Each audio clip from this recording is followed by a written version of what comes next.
bonjour à tous, j'espère que vous allez bien. Donc moi je vous fais un petit point là, ça fait 15 jours que j'ai été opérée.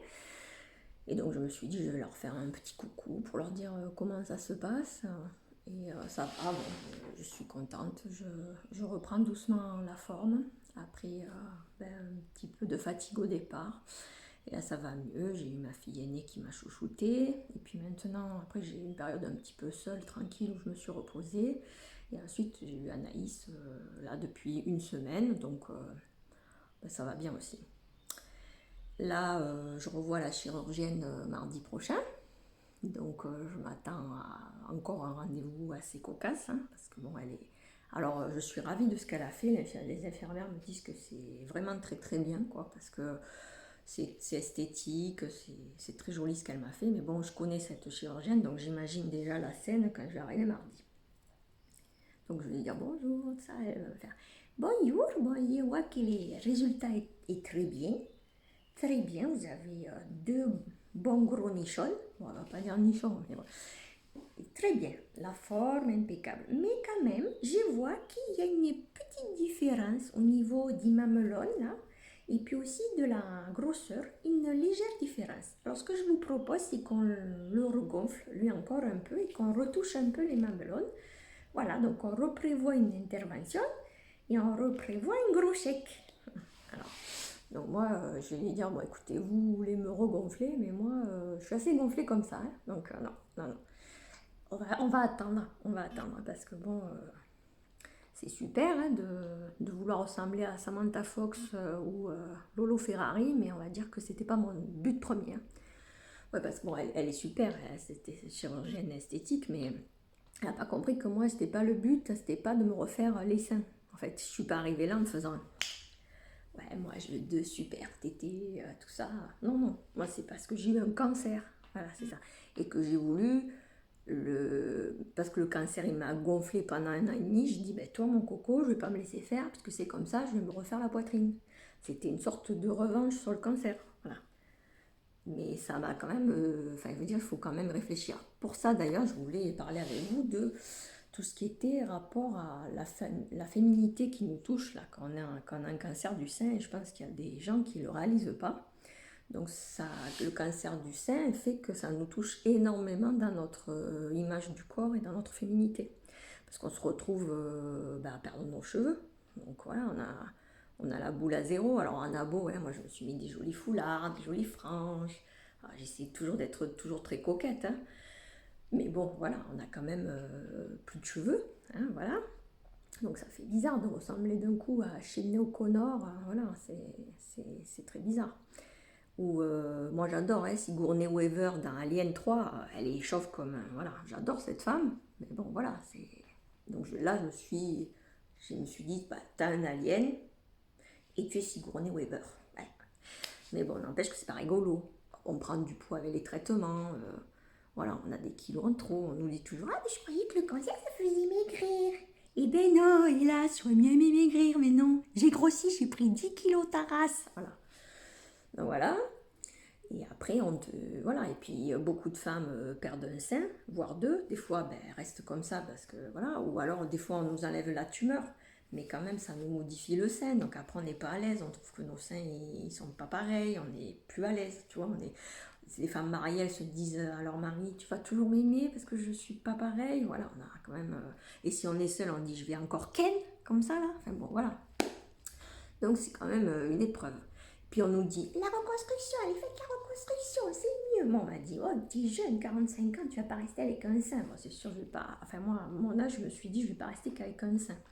Mais donc, on m'a dit, vous allez voir, c'est bien, parce que c'est qu'une opération. Tout est fait dans la foulée. La foulée, tu vais te la mettre, tu vas voir où je vais te la mettre, la foulée.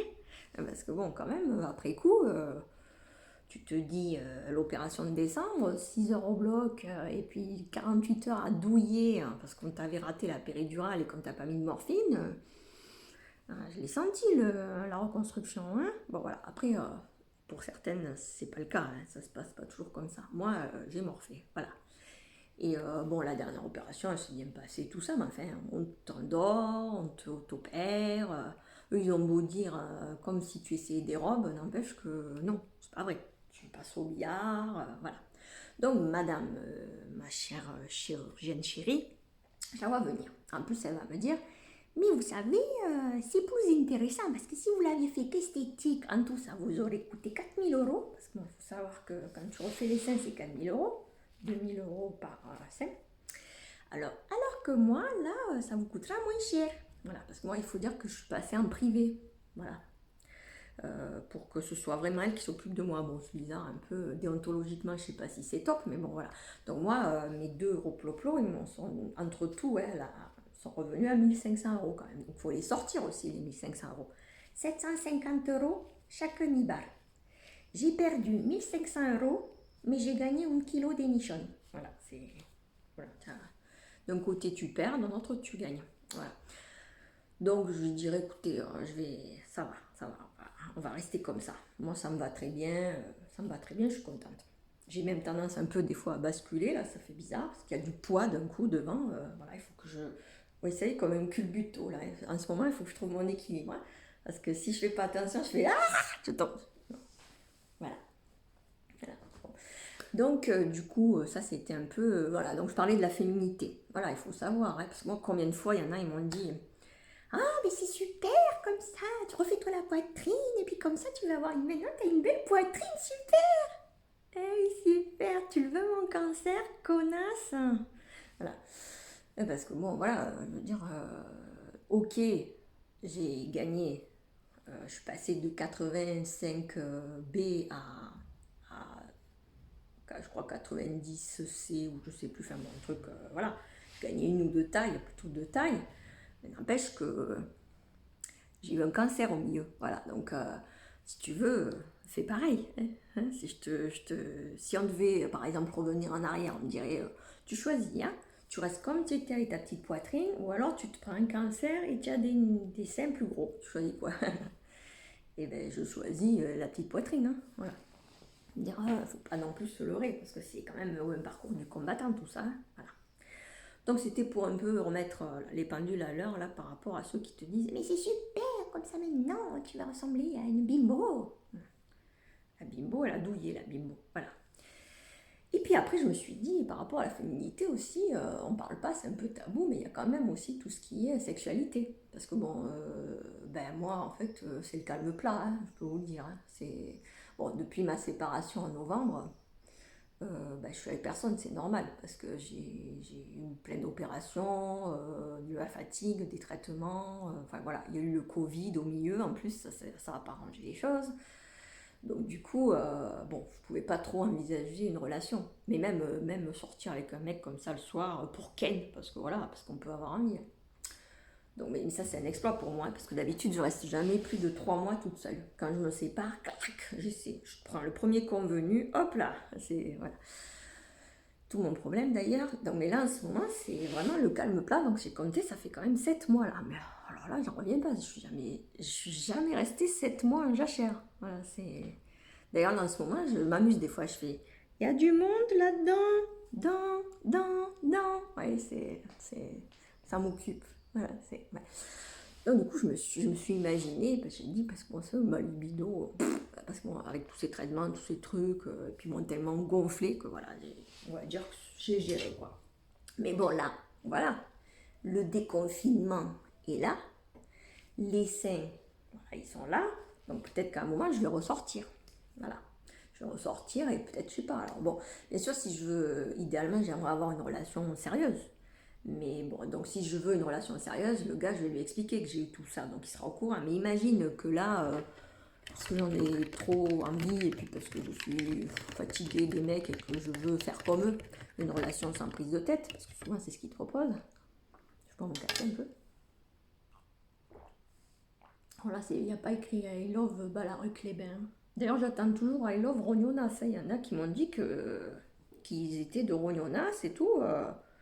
Donc on peut me chercher à love Rognonas. Hein. Enfin, après, ça peut être n'importe où. Hein. I love mon cul aussi, ça existe, je sais, la ville. Voilà. Donc du coup, je disais quoi là? Oui, donc voilà, si je décide de sortir, voilà, ils veulent relation sans prise de tête. Ça veut dire je te vois, je te couche avec toi et je me barre. C'est ça, la relation sans prise de tête. Parce que qui dit relation, dit forcément relation avec une prise de tête. Sinon, il n'y a pas de relation. À un moment ou un autre, tu vas pas être d'accord. Donc, tu vas te prendre la tête. Eux, ils veulent juste te prendre tout court, tu vois. Mais que toi, tu leur prennes pas la tête. Bon. Alors, imagine, moi, je fais pareil. Je dis, moi, je veux une relation sans prise de tête. Donc, je sors. Je me mets en version chasseuse. Au bouillant et je sors. Et j'essaie de trouver, voilà. Et puis bon, ben, ça va marcher, hein, si c'est juste pour un soir. Donc tu ramènes, imagine, j'y ai pensé, j'ai dit, je ramène un mec, mais j'y ai pas dit. Je vais pas à chaque fois dire, coucou, j'ai eu un cancer du sein, ça va? Voilà. Bon, donc tu lui dis rien, tout ça. Et puis bon, ben, un moment arrive le moment où tous les deux, on est en tenue d'Adam et Ève. Voilà. Et là, j'imagine la scène, parce que souvent, quand tu les ramènes le premier soir à la maison, ils sont pas très, comment dire, c'est que c'est pas la grande classe, hein. Voilà, c'est parce que aussi ils cherchent pas non plus à fonder un foyer, hein. Et j'imagine le mec, il fait comme ça en me regardant, il fait hein, je veux pas être maladroit. Alors là, déjà, ça démarre mal, hein. Mais bon, c'est pas grave, déjà il a dit ça. Je veux pas être maladroit, mais c'est quoi les cicatrices sur ton sein gauche là? Puis ça va jusqu'au dos là. Puis le mamelon, il est un peu bizarre, non? Il est un peu bizarre, hein. Et puis le sein droit, il est pas un petit peu plus petit là que le sein gauche? C'est pas un peu bizarre? Ça va? C'est de naissance? Alors moi je lui dirais, écoute, non c'est pas de naissance, toi en revanche ta connerie elle est de naissance. Et puis tu veux qu'on parle de tes boules aussi? Pendante, poilue. Et puis tu sais quand je t'ai pris, je t'ai vu version baraquée là, je me suis dit ouais super ça va donner. En fait je me suis trompée sur la marchandise, c'est pas du tout proportionnel ce qu'il y a en bas. Tu veux qu'on en parle? C'est un problème ou c'est de naissance? Donc voilà, je comprends que ça va pas être quand même facile le début, hein. Donc voilà, donc j'y réfléchissais. Donc je me disais peut-être qu'il vaut mieux que de suite je cherche une relation sérieuse pour que le mec soit pas surpris. Voilà. Donc je sais pas, enfin voilà, c'était pour vous parler de tout ça, hein, du côté féminité et sexualité qui est pas toujours facile. Voilà, bisous.